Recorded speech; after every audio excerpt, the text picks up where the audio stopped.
Okay. Well, we've heard there may or may not be a time jump for season 2. Are you allowed to reveal how quickly the story picks back up? No, not really. Oh, yeah, I've been saying it all day. I know, but I was trying to stop you. No, but I said it in front of the producers. No. Tell me. It kind of does pick up from where we are, but there is a kind of few things different. You know? Well, I mean, things are starting to play out on different realities, I can say that. Yeah. So we explore that a little bit. But, I mean, we're 21 days into the story, and we're in episode 7 of season 2. So it's moved slowly. And also, I was told by the writers, there's not actually every one episode, it's not one day, it's not now. No, episode 5 was 2 days. Right. No, but it's not, it's like, I don't know, Eric said to me that it wasn't as kind of set anymore. Alright. I don't know. Anyway. And that actually gives me a really great segue. Can you tell us about the bromance between your characters? Like Frank and Ed, they seem to have like a lot of... Well, in season 1, but season 2, it kind of goes, It starts to fall apart. It starts to kind of... cracks start to appear, you know what I'm saying? So yeah, that's sort of the theme for the whole second season of the show, is that you start to see the cracks of being in all facets of life after living under an oppressive regime. And you kind of both sides. And people start taking, both Ed and I, we take very sort of individual journeys, and conflict starts to appear. So it's been really interesting. It's been a really good season so far. But we do get into a little bit of the backstory about understanding why Ed is so devoted to him. Yeah. So we get a little backstory to understand that. At the same time, when it starts to fall apart. Yeah. Well, is there a little bit of resentment on behalf of both your characters towards Juliana for ensnaring them in this crazy world where all these things have just destroyed their lives? Are you kidding me? She's a bitch. According to Frank. Not for me. I blame him.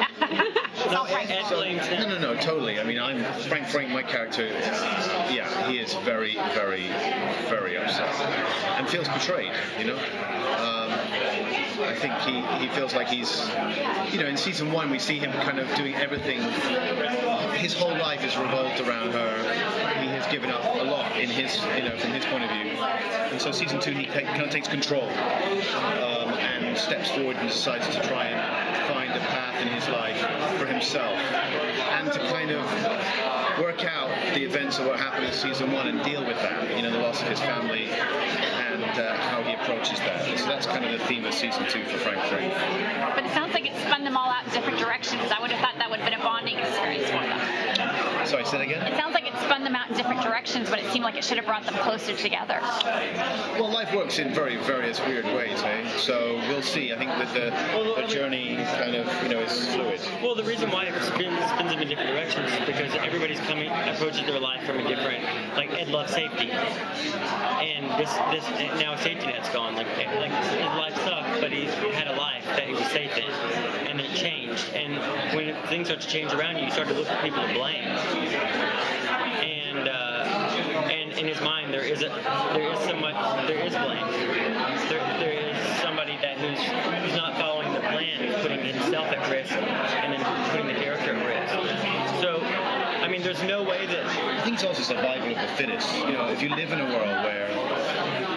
we've never experienced it here in the States, have we? We've never been occupied, actually here in mainland America, you know what I mean? And, I'm English, and so Britain hasn't been occupied, but France obviously was, and I think the Europeans have had a taste of it, but I promise you that I think from when I was at school, the idea of being occupied, at some point, there's an argument for survival of the fittest and actually looking after you and being able to cope and live in this world, for yourself and, to eat, to breathe, to, all those kind of very, very basic level things. And I think that turns people into very, turns into very different people.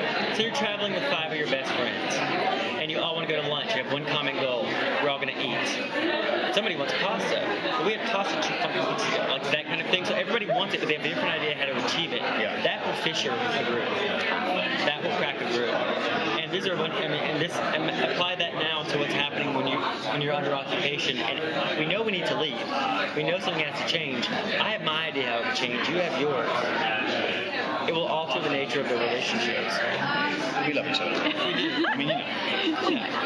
Oh, how much do your characters buy into the idea that there might be an alternate reality, another, version of what could have happened for this everybody in their lives? That's a really good question. I don't think I can answer that really. It's funny because tomorrow I'm doing a scene about that.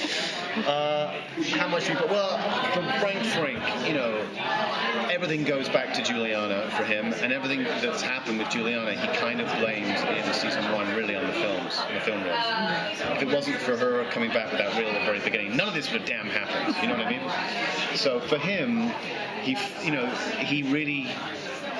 blames these reels. He blames what they show, throughout season 1. And season 2, he starts to realize, that he still hates them and is very angry about what they represent to him. But they seem to somehow always find their way back into his life. So he has to confront that and deal with that and sort of confront them, really. So it's weird. The reels kind of are like a kind of motif for the whole thing, really. It's kind of, they're always there, but, unobtainable. And so for me, he kind of goes, for Frank Frink, these reels are an alternative reality, is both a blessing and a curse in some kind of way. It's a kind of like a nightmare that he can't get out of. He'd rather be in this blissful ignorance. In a kind of way, he's jealous of Ed. In a kind of way, because he sees Ed, Ed may not see this, but Frank's sort of perception is that Ed lives this very sort of, simplistic life. He has his conspiracy theories, these ridiculous conspiracy theories as Frank sees them. But actually, it's not, it's easy for Ed in a kind of weird way. That's a very kind of arrogant way of looking at it, but I think Frank is in that kind of place. So yeah, Ed doesn't know about the films yet. So Ed's been in the clink, so he doesn't know any of this stuff yet. It'll be interesting to see what happens when he finds out about it. In season 1, Frank is carrying a lot of emotional weight, and then with the loss of his sister and his children, and of course being so in love with, being so caught up in or with Juliana. How much of that struggle, and then the effect of the films, as you said, how much of that struggle are we going to see continuing to play out in season 2? It continues, but in a very different way. And I think actually instead of in season 2, I think, at the end of season 1 we see, it's sort of left, isn't it, in a moment where we're not quite sure what will happen. We see Juliana at the edge of the dock waving goodbye to Joe Blake, and there's a fallout from that, and the choices that she makes, and the fallout is huge. And I think then we see Frank kind of really trying to discover himself for himself and work out who he wants to be and what kind of person and how he wants to live in this world now. And I think for Frank, this is all really character stuff, and I'm sorry if it's boring, but anyway. For Frank, he has his whole life with Juliana. He did everything for her, and after that all, she betrays him in his eyes. So he is suddenly this anger, and actually it was a great scene with me and DJ.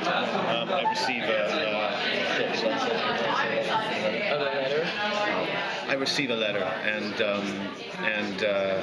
that's that really shifts everything for him. The whole season really kicks off for Frank from that moment. Well, we saw an interesting transition for Frank in the first season, where he was kind of, genteel and didn't want to get involved, and suddenly turned into kind of this badass kind of strategist. Well, where did that come from? Well, I think events. I think if your family die and your sister gets killed and your nephew and niece, and you can barely walk down the street without someone, potentially taking you in, and the fact that he's Jewish or part Jewish, although he doesn't see himself as Jewish, these people have labelled him as that. I think at some point he looks around and he looks at himself and says, well, I've been living this way, this type of life, and that hasn't worked. And I think hatred and anger and pain and emotion does crazy things to people. And I think he decides through that pain to take matters into his own hands, to make a difference perhaps. And in season 1 we see him, try and potentially shoot the Japanese emperor and stuff. I think it's a grieving process of anger and hatred and confusion and how you deal with that. Emotions are crazy things. They make people do some nuts stuff, crazy stuff. DJ, in season 1, or I should say in general, how much, if at all, do you identify with your character? And what are you looking forward to seeing him develop as he finds out about the films, perhaps, and that kind of curtain coming down or opening and him seeing other things? I don't know about the films. No, I don't think that's true. Juliana not mentioned it. We never talked about it. Jules left. You locked me in a closet when you went to shoot when you locked me into. I know I'm gonna pitch it. You must talk to her. I know. Imagine what seeing those films would do to Ed's mind. Well, that's It would what I blow his mean. fucking mind. That's what we conspiracy. Yeah. Sorry. What were we talking about? Oh yeah. What do I identify with? It's always a tough question to answer because he looks like me. Sure. We have some of the same sensibilities. That sense of loyalty is a big thing with me, and love. When I became an actor, I wanted to be an actor from the time I was 6 years old, and I wanted it so much. I wanted it to the exclusion of everything else in my life, which means friendships and romantic relationships and any of that other stuff. I've always said I've never met somebody that I would say no to a job for. And so I'm sort of married to this. I'm loyal to this.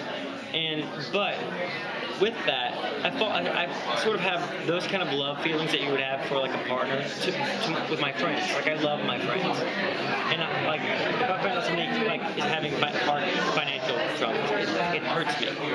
So Ed has that. I can't live happily if you can't live happily. So what you do affects me.